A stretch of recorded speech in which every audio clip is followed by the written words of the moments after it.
اور کربلا میں حضرت حسین نے یہ سبق دیا کہ کٹا کر گردنیں بتلا گئے ہیں کربلا والے، کبھی ظالم کے سامنے جھک نہیں سکتے خدا والے۔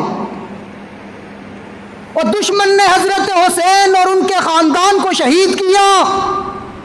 دشمن سوچ رہا تھا حسین کا نام باقی نہ رہے گا، دشمن سمجھ رہا تھا حسین آج ختم ہو جائیں گے۔ رب کعبہ کی قسم 1400 سال کے بعد بھی حسین کا نام بھی زندہ ہے، حسین کی شجاعت بھی زندہ ہے، حسین کا صبر بھی زندہ ہے، حسین کی مظلومیت بھی زندہ ہے۔